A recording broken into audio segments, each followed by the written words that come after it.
Hola, petit explorador. Hola, petita exploradora.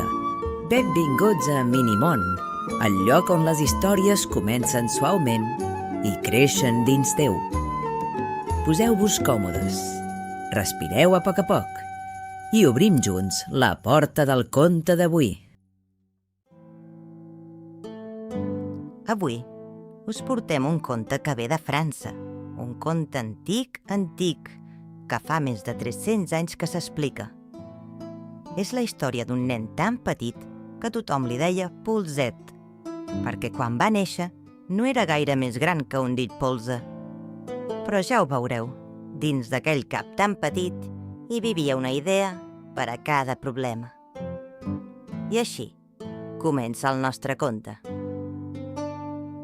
En un poblet vora un gran bosc hi vivia un llenyataire amb la seva dona i els seus fills. El més petit de tots era en Polset. Gairebé no parlava i alguns es pensaven que no sabia gaire res. Però escoltava sempre i ho veia tot. Petit, però molt eixerit.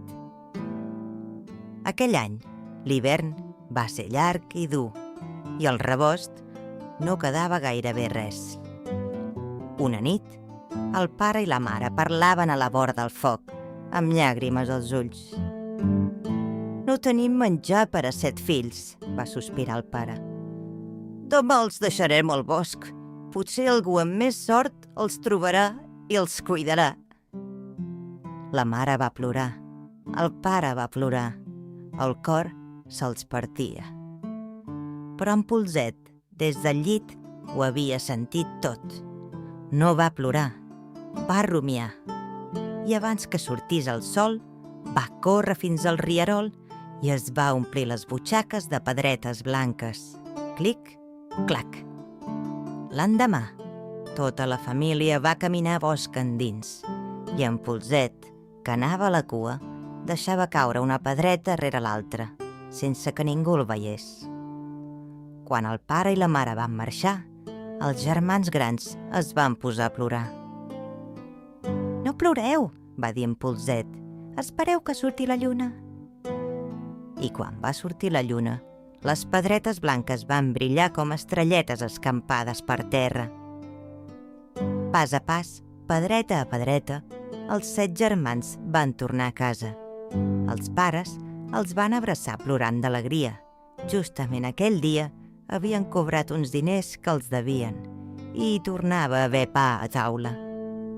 Petit, però molt eixerit. Però els diners es van acabar i la fam va tornar a trucar a la porta. Una nit, en Polset va tornar a sentir els pares. L'endemà els durien al bosc una altra vegada, encara més endins. Va voler sortir a buscar pedretes, però la porta era tancada amb clau. «No passa res», va pensar. «Guardaré el tros de pa de l'esmorzar i faré un camí de molles». I així ho va fer, molla a molla, tot el camí. Però, ai, quan va sortir la lluna i va buscar les molles, no en quedava ni una. Els ocells del bosc se les havien menjades totes. Aquella nit va començar a ploure. Els 7 germans estaven perduts de veritat. En Polset, però, no es va rendir. Es va enfilar dalt de l'arbre més alt i va mirar lluny. I allà, entre els arbres, va veure una llumeta groga. «Germans, seguiu-me!»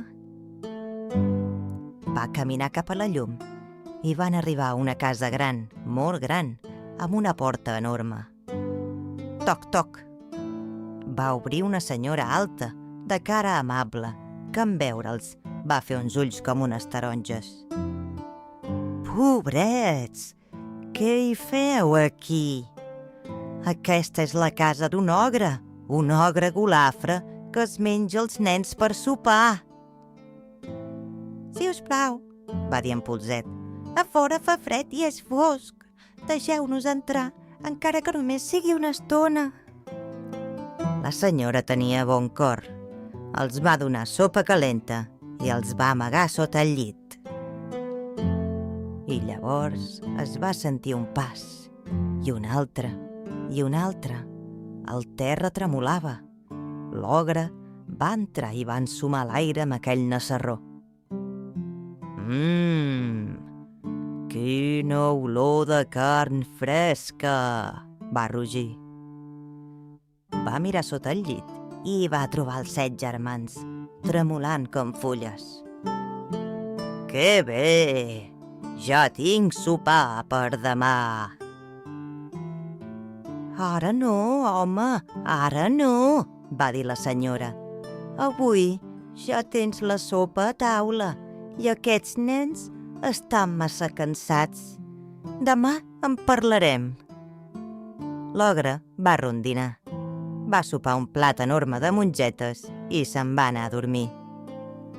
Al cap d'una estona, per tota la casa se sentien uns roncs fortíssims. L'ogre dormia com un tronc.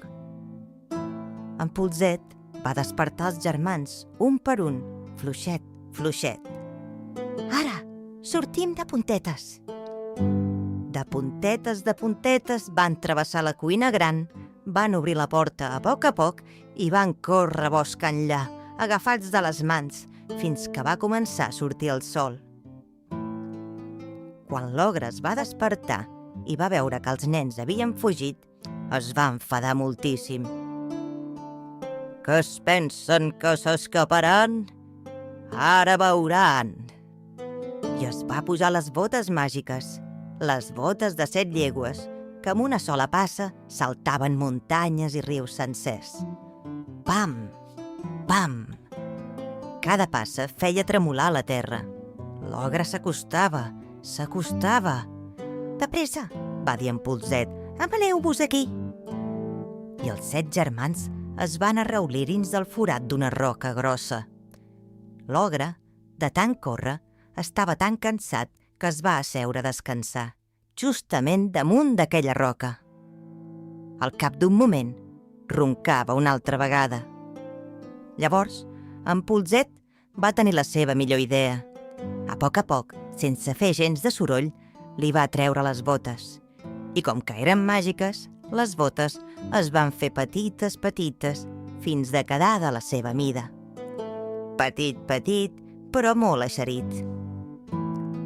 Amb les botes de 7 llegües, en Polset va portar els germans a casa en un 3 i no res. El pare i la mare els van abraçar plorant d'alegria i mai més no es van tornar a separar. I com que amb aquelles botes es podia creuar tot el país en un sol matí, el rei el va anomenar missatger reial, el missatger més ràpid del món. Per cada carta, en Polset guanyava una moneda d'or. I a casa del llenyataire mai més no va faltar el pa, ni la llenya, ni les rialles. I l'ogre? Diuen que va tornar a casa a peu, rondinant, i que va decidir que empaitar nens cansava massa. Valia més quedar-se a casa menjant mongetes. I és que, ja ho veieu, no cal ser gran per fer coses grans. Petit, però molt eixerit. I aquest era el conte d'en Polset, un conte antic i valent que avui ha arribat fins a vosaltres. Gràcies per escoltar i per imaginar. I així acaba la història d'avui. A Minimón, les històries sempre troben el seu camí i potser una miqueta del seu camí també entra dins teu. Tanqueu els ullets si teniu son i si no, la imaginació pot continuar caminant. Fins al proper conte.